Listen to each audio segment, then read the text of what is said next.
नमस्कार, मैं हूं श्वेता सिंह और वाराणसी से आप हमारी ये खास पेशकश देख रहे हैं। यूं तो दशाश्वमेध घाट चुनाव हो या न हो, इस तरह की चहल पहल हमेशा रहती है। इस तरह का भक्तिभाव और लोग जो बाहर से आते हैं, वैसा कौतूहल सबकी आंखों में आपको यहाँ पर नजर आ जाएगा। सांस्कृतिक राजधानी देश का कहा जाता है वाराणसी को, लेकिन ये सियासी राजधानी बन बैठी है। बहुत सारे उम्मीदवार यहाँ से अपना भाग्य आजमा रहे हैं, लेकिन नजरें नरेंद्र मोदी पर बरबस टिक जाती हैं। वो इसलिए क्योंकि यहाँ पर वो कितना भी प्रचार करें, देश में जिस तूफानी तरह से उन्होंने दौरे किए हैं, जिस तरह से 3D रैलियां की हैं, जनसभाएं की हैं, उतना कोई दूसरा उम्मीदवार नहीं कर पाया है। और अब हाल ये है कि चुनाव प्रचार तो थम गया है, लेकिन मोदी की रफ्तार नहीं थमी है। 2014 के चुनाव भारत के भाग्य को निर्धारित करने वाले चुनाव हैं। 7 महीने सेवक को देके देखो, देश को शासक नहीं सेवक की जरूरत है। न मैं यहाँ आया हूँ, मुझे तो माँ गंगा ने बुलाया है।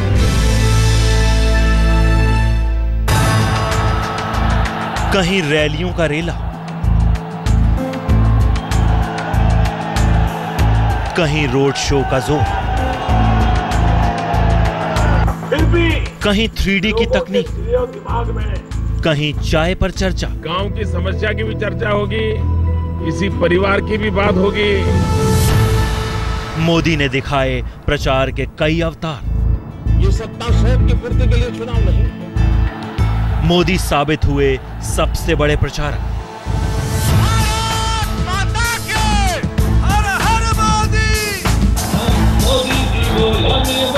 प्रचार थम गया, शोर थम गया, शक्ति प्रदर्शन का जोर थम गया। 9 चरणों में हो रहे लोकसभा चुनावों में प्रचार के कई रंग दिखे, लेकिन बीजेपी के पीएम उम्मीदवार नरेंद्र मोदी ने जिस तरह का प्रचार किया, वो अपने आप में अनोखा है।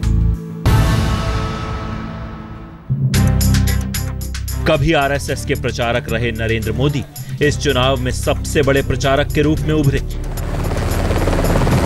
करीब 3 महीने तक मोदी का हेलीकॉप्टर उड़ता रहा। तमाम राज्यों की धरती नरेंद्र मोदी ने पिछले 3 महीने के दौरान नाप ली। बीजेपी ने मोदी को प्रधानमंत्री पद का उम्मीदवार बनाया था, तो राजाओं की पुरानी रवायत पर चलते हुए मोदी ने करीब करीब हर राज्य में जाकर अपने लिए समर्थन मांगा। 60 साल को दिए, मुझे 60 महीने दे करके नहीं। मैं आपका भाग्य बदल दूंगा भाइयों।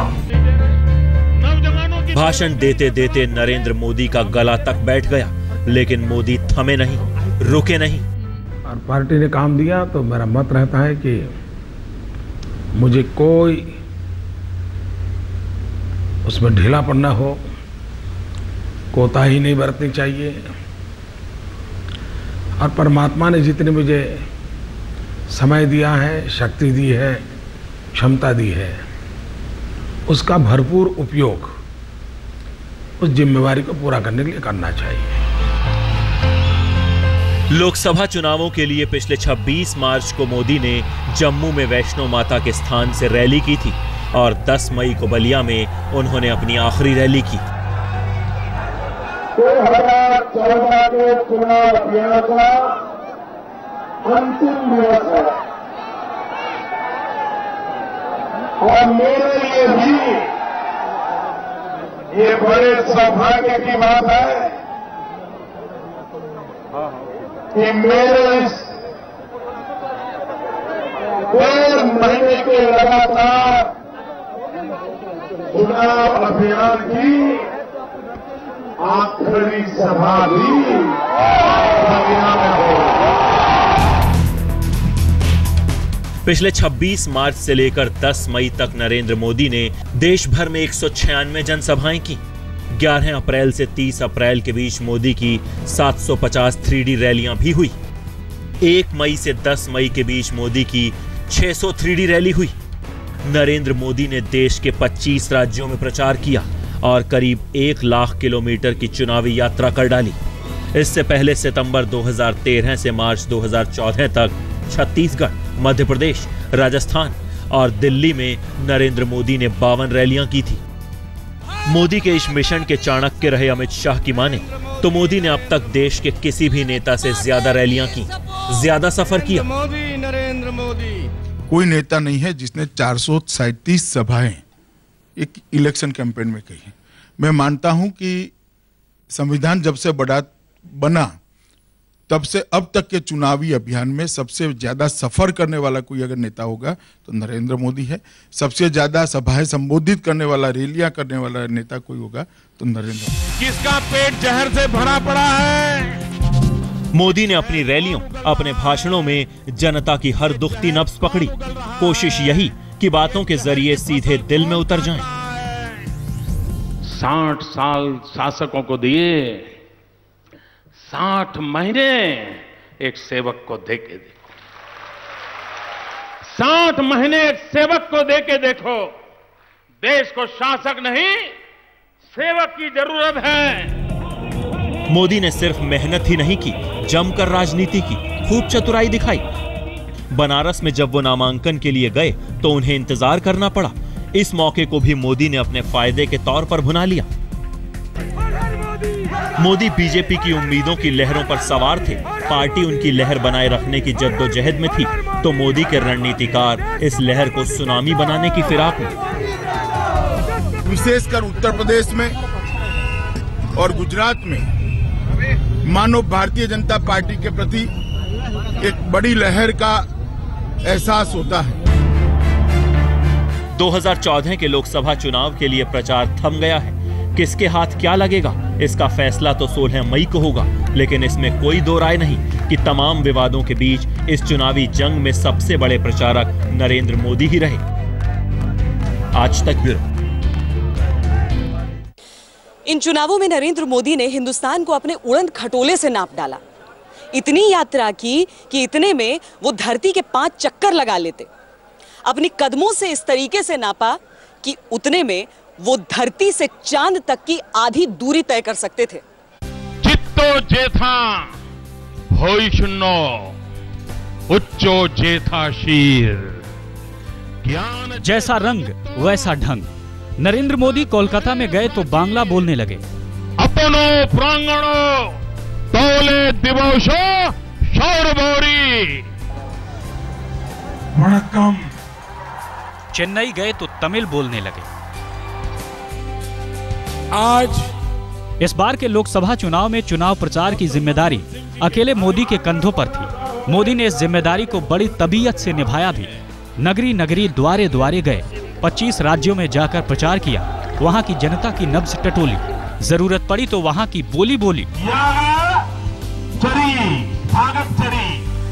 जरूरत पड़ी तो जैसा देश वैसा भेष भी बनाया।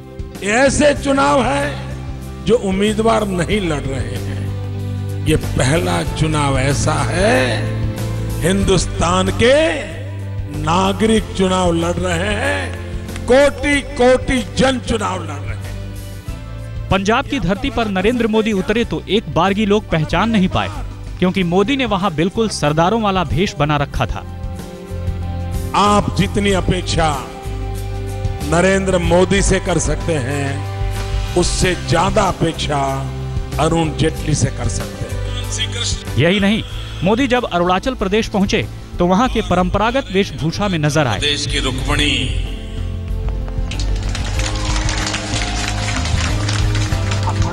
मोदी उन इलाकों में भी घूमे, रैलियां की जहां बीजेपी की कभी कोई जमीन नहीं रही है। इसी क्रम में मोदी मणिपुर पहुंचे तो वहां के स्थानीय वेश में नजर आए। मोदी के प्रचार की ब्रांडिंग भी जबरदस्त थी। भगवान शिव की नगरी वाराणसी में रैली की तो बैकग्राउंड में भोलेनाथ दिख रहे थे। बेरोजगारी से मुक्त भारत की गारंटी है। और जब मोदी अयोध्या पहुंचे तो बैकग्राउंड में भगवान राम दिखाई देने लगे। स्वागत है भाई, स्वागत है। करीब 3 महीने तक नरेंद्र मोदी ने देश का कोना कोना छान मारा। कभी वो उत्तर में वैष्णो माता के दरबार के पास अपना दरबार सजाए बैठे, तो कभी दक्षिण में चेन्नई और बेंगलोर में मोदी की जनसभा हुई। मोदी ने पूर्वोत्तर में जाकर बीजेपी की तरफ से दहाड़ लगाई। ये 2014 का चुनाव कांग्रेस के अंतकाल का आरंभ समझ लीजिए। तो पूर्व में पश्चिम बंगाल की धरती भी खूब नापी। चित्तो जेठा भोई सुनो। गरीबी कौन है? मोदी ने कभी गुजरात में रैली की तो कभी महाराष्ट्र में, कभी मध्य प्रदेश में तो कभी राजस्थान में। उत्तर प्रदेश से मोदी को सबसे बड़ी आस थी, लिहाजा यहां तो रैलियों की भरमार हो गई। 25 राज्यों में नरेंद्र मोदी ने सभाएं की। जहां नहीं जा पाए वहां उनका 3D अवतार पहुंचा। मोदी जहां भी गए, जिस अवतार में गए, उन्हें देखने और सुनने हजारों का हुजूम उमड़ पड़ा। आज तक ब्यूरो। नरेंद्र मोदी चुनाव भले ही बाबा विश्वनाथ की नगरी से लड़ रहे हैं, लेकिन इन चुनावों में उन्होंने अपनी छवि संपूर्ण भारतीय बना ली है। देश के कोने कोने में जाकर प्रचार किया है और इस प्रचार के दौरान उनके तेवर हमलावर रहे हैं। नेताजी, आपकी बात सही है, आपकी हैसियत नहीं है। आप गुजरात नहीं बना सकते, इसके लिए तो 56 इंच का सीना लगता है। समाजवादी पार्टी अध्यक्ष मुलायम सिंह यादव का ये नरेंद्र मोदी को जवाब था। मुलायम ने गुजरात और यूपी को लेकर बयान दिया था तो मोदी की तरफ से आया था करारा जवाब।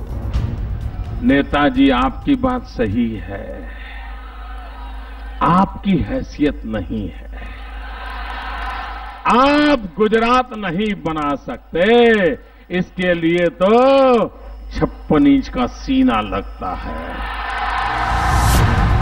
नरेंद्र मोदी अपनी सभाओं में जहां जनता के दिलों में उतरने के लिए कोई कसर नहीं छोड़ते, वहीं विरोधियों पर हमला बोलने में भी कोताही नहीं बरतते।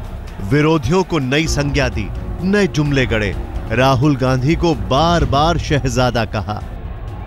अरे शहजादे जी, आप यहाँ आए थे तो गुजरात के किसानों के मौत के संबंध में कुछ बोलते।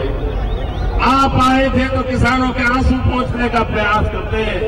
आप यहाँ पर गुजरात को गालियां देकर के चले गए। प्रधानमंत्री मनमोहन सिंह भी मोदी के खूब निशाने पर रहे। मोदी ने मनमोहन पर भी जमकर निशाना साधा और प्रेस कॉन्फ्रेंस करके देश को क्या खबर दी? मैं हैरान हूं। खबर ये दी कि प्रधानमंत्री जी 10 साल में 1100 बार बोले थे।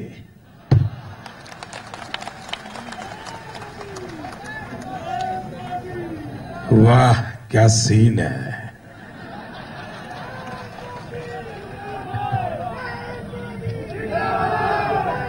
इस देश में 10 साल का प्रधानमंत्री का परफॉर्मेंस ये है कि वो 1100 बार बोले थे। अब मुझे बताइए भैया, इस देश को कौन बचाएगा?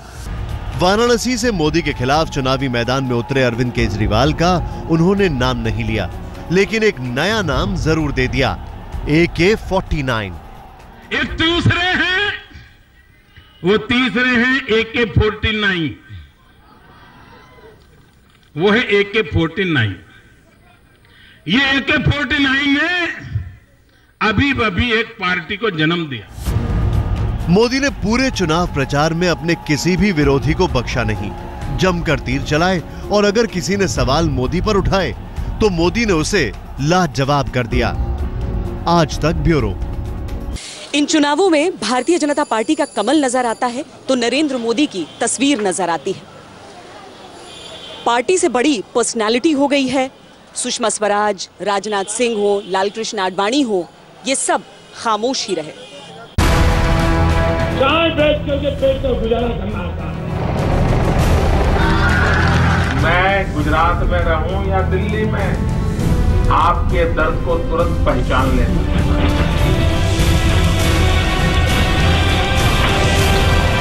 आसमान से जमीन तक बीजेपी की उम्मीदों को सांस मिली नरेंद्र मोदी से। और ये दिल्ली की पुलिस, मैडम सोनिया जी की सरकार। 10 साल से सत्ता का फासला अगर आज सिमटता हुआ दिख रहा है तो उसकी धुरी पर मोदी का नाम खड़ा है। मोदी रखो, मोदी रखो।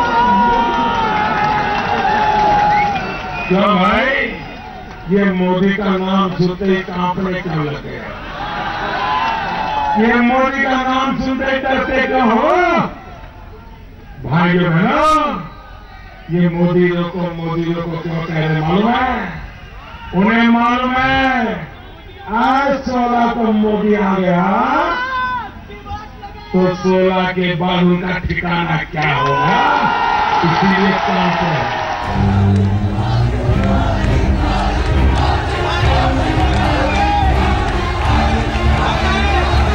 बीजेपी तो देश भर में घूम घूम कर कहती रही है कि कांग्रेस में तो एक परिवार का राज चलता है, लेकिन इस चुनाव प्रचार में बीजेपी का नजारा भी बदला बदला दिखा। एक दौर था कि अटल आडवाणी के नाम पर बीजेपी अपना कमल खिलाने के लिए पूरा जोर लगाती थी, लेकिन इस बार हालात बदल गए, बात बदल गई। बीजेपी में हर तरफ बस मोदी ही मोदी। नरेंद्र मोदी की जिस लहर की ब्रांडिंग बीजेपी इतनी कर रही है, नरेंद्र मोदी की लहर है। क्यों नहीं है? इस सच्चाई को कौन न करेगा? आज में कहीं लोग नहीं है, नरेंद्र भाई मोदी इस समय हमारे देश के सर्वाधिक लोकप्रिय नेता है। अब राजनाथ सिंह को ही लीजिए, बीजेपी के राष्ट्रीय अध्यक्ष हैं, लेकिन 3 महीने के प्रचार में पूरी तस्वीर से गायब ही दिखे। थोड़ी बहुत चर्चा भी हुई तो लखनऊ से उनके चुनाव लड़ने को लेकर, हालांकि खुद राजनाथ सिंह ने ही सबसे पहले मोदी के पक्ष में समा बांधा था। मोदी को पार्टी के चुनाव प्रचार अभियान का मुखिया और फिर प्रधानमंत्री पद का उम्मीदवार बनवाने में राजनाथ की अहम भूमिका रही। संसदीय दल ने यह फैसला किया है कि श्री नरेंद्र मोदी को आगामी लोकसभा चुनाव के लिए प्राइम मिनिस्ट्रियल कैंडिडेट के रूप में प्रोजेक्ट किया जाए।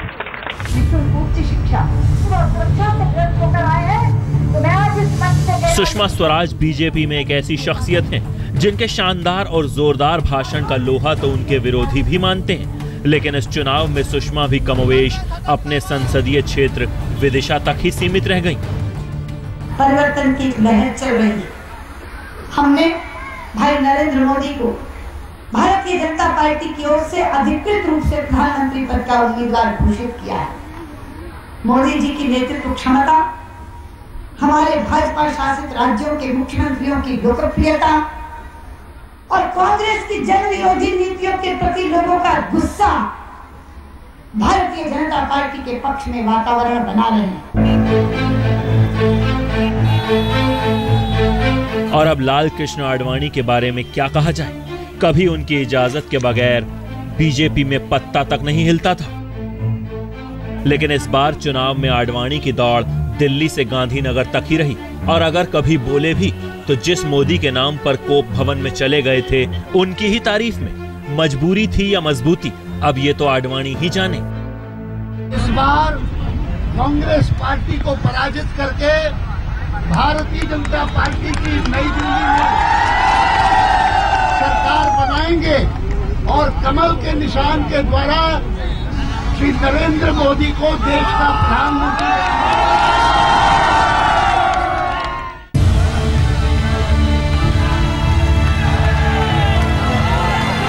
बस अमित शाह के बारे में कहा जाता है कि बीजेपी के नए भाग्य विधाता के लिए पूरी रणनीति उन्होंने ही बनाई। शाह ने पूरा जोर लगा दिया है कि मोदी लोकतंत्र के सबसे बड़े शहंशाह बनकर उभरे। इस सपने का अंजाम जानने के लिए 16 मई तक इंतजार कीजिए। आज तक ब्यूरो। वाराणसी के सुंदर घाटों तक जाने के लिए यातायात की इसी खिचड़ी से होकर गुजरना पड़ता है। ठीक उसी तरह जैसे केंद्र की राजनीति का रास्ता बेहद कटीला नजर आता है, ऐसे ऐसे आरोप दोनों ओर से लगाए जाते हैं कि वाकई क्या कहा जाए। इन चुनावों में नरेंद्र मोदी एक तरफ, गांधी परिवार एक तरफ और इनके बीच जो विवाद चला वो सबसे ज्यादा केंद्र में रहा।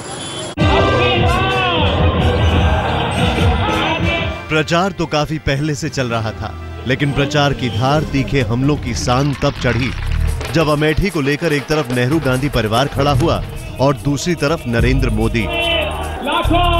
अब आपका काम है मजबूत सरकार बनाना।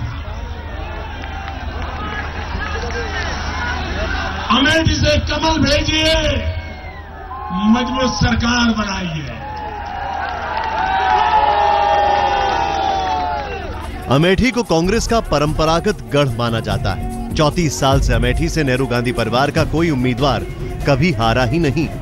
लेकिन इस बार मामला जरा पेचीदा हो गया।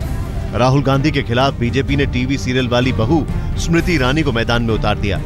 प्रचार के लिए खुद मोदी अमेठी पहुंचे और वार सीधे नेहरू गांधी परिवार के मन पर किया तो सामने प्रियंका आई। नरेंद्र मोदी ने अमेठी की धरती पर खड़े होकर मेरे पिता की शहादत का अपमान किया है। उनकी नीच राजनीति का जवाब अमेठी की जनता उन्हें देगी। प्रियंका का यह कहना था कि चुनाव प्रचार की धारा बदल गई। बीजेपी गर्म हुई, लेकिन मोदी ने तो इस मसले को जाति के स्तर पर घसीट दिया। लेकिन मेरे भाई बताइए, क्या नीची जाति में पैदा होना ये गुनाह है क्या? प्रियंका दीदी जिंदाबाद, जिंदाबाद, जिंदाबाद, प्रियंका दीदी जिंदाबाद, जिंदाबाद। चुनावी लड़ाई में तू मैं कोई नई चीज नहीं है, लेकिन अब यहाँ लड़ाई दो ऐसे लोगों के बीच बनती गई जिसमें एक तो अपनी पार्टी का घोषित पीएम उम्मीदवार थे और दूसरे वर्तमान की अघोषित उम्मीद। मोदी की नीच जाति वाले बयान को राहुल गांधी ने कर्म के अखाड़े में पछाड़ लगाने की कोशिश की। नीच कर्म होते हैं, नीच जाति नहीं होती, नीच कर्म होते हैं। आपको लगता है कि नीच सोच होती है? नहीं, नीच सोच होती है, गुस्से की सोच होती है, क्रोध की सोच होती है, नीच जात नहीं होती। बड़े बड़ों की बोलती बंद कर देने वाले नरेंद्र मोदी के लिए राहुल की नसीहत को मानना आसान नहीं था। प्रियंका से शुरू हुई नीच शब्द पर खींचतान एक बार फिर मोदी की रैली में लहराने लगी। कॉमनवेल्थ के घोटाले करके टॉयलेट पेपर में से भी रुपया मार लिया, टॉयलेट पेपर में से मार लिया, कारखाने में से पैसे बना लिए। ये नीच राजनीति है कि नहीं है? नेहरू गांधी परिवार से मोदी की इस लड़ाई का एक चैप्टर तो सोनिया गांधी की जुबान से भी लिखा जाना था। प्रियंका और राहुल के बाद सोनिया ने भी मोदी की राजनीति को देश के लिए खतरा बता दिया। गुजरात 1,75,000 करोड़ के कर्ज में डूबा हुआ है। गांव के 40% लोग पीने और सिंचाई के पानी के लिए तरस रहे हैं। 5 साल तक की उम्र का हर दूसरा बच्चा कुपोषण का शिकार है। पहले जिस चुनावी लड़ाई को विकास की पिच पर लड़ा जाना था, वो जाति, धर्म और निजी आरोप प्रत्यारोप से आगे बढ़कर दो नेताओं की निजी लड़ाई तक पहुंच गई। आज तक ब्यूरो। चुनाव प्रचार की शुरुआत हुई तो नरेंद्र मोदी ने विकास का नाम लिया, लेकिन चुनाव खत्म होते होते श्री राम की तस्वीर भी बैकग्राउंड में आ गई और चुनाव आयोग से विवाद भी। चीनी का कारखाना बंद का है, जवाब दो। क्या ये नीची सोच है क्या? मैं अगर ये कहूं नौजवानों को रोजगार मिलना चाहिए, क्या ये नीच सोच है क्या? ये नीच सोच है क्या? कहां तो रोजी रोटी पर बात हो रही थी, कहां बात जाति और धर्म की परिधि में सिमटने लगी। महंगाई, गरीबी और बेरोजगारी जैसे बुनियादी मसलों की गर्दन पर जज्बाती मुद्दे चढ़ बैठे। बीजेपी के प्रधानमंत्री पद के उम्मीदवार नरेंद्र मोदी को बार बार अपनी जाति का हवाला देना पड़ा। आपने ये कह दिया ये नीच की राजनीति है।